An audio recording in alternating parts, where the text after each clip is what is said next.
Hey up guys, S-Man back at it again with a brand new video.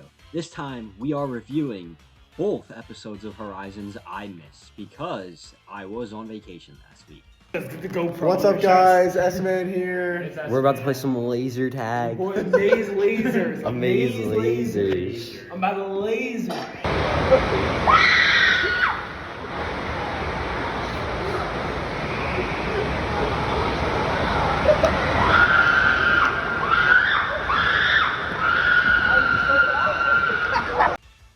See, that was way fun. Way more fun than these last two episodes, which have been filler. But yeah, make sure you guys like this video, subscribe for more content like this in the future, and let's just get right into the video.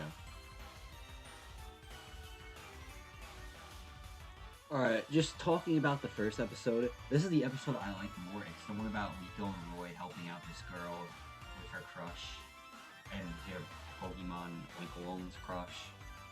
This is a good episode, just nothing comes out of it.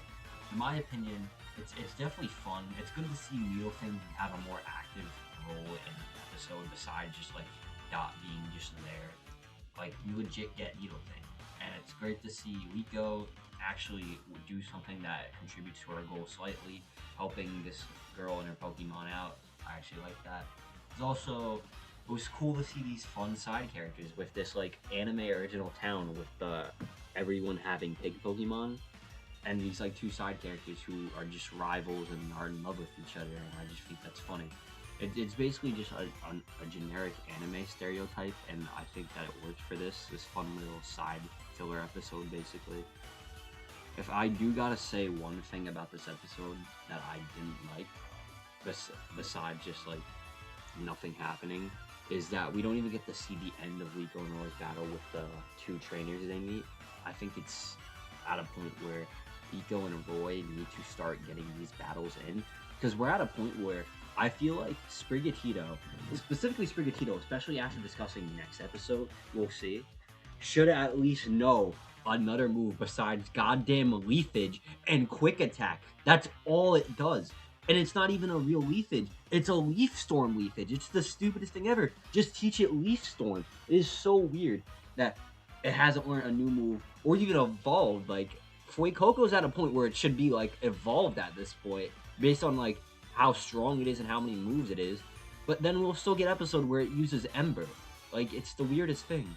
But yeah, overall, this episode was kind of fun, and it was probably the best filler episode out of the last like 3 we've gotten.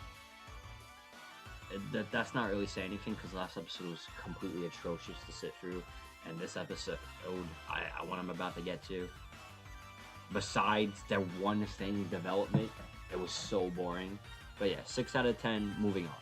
Now, up to what I believe is probably the second worst episode of Horizons, if not for the actual something happening in this episode, and that was Fuecoco learning Disarming Voice. And that's the only thing I gotta say about it. Basically, just picking up to what they've been doing in Galar over and over again, just like taking these jobs for the Rising Boat Attackers to gain more funds.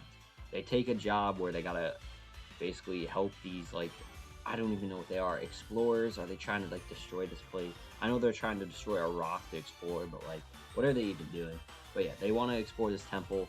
But then Freed, Liko, and Roy go inside the temple, and Roy meets this group of crocodiles, and like sandiles, and it's just like a family, and these construction people are making them mad, so they're fighting, and that's what Freed and Liko and Roy got called about.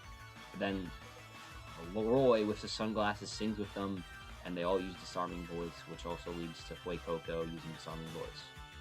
I like this episode for the Roy part specifically, where he makes a bond with these Pokemon, and when they start fighting the humans and having this all-out battle, Roy tries to intervene, and that's what leads to Fuecoco learning this new move. That is the only redeeming part of this episode. Besides that, this episode was completely just boring to sit through, and nothing very special. And this episode just like made me realize my problems with Horizon so far. Because story-wise, we're actually pretty decently ahead in the story.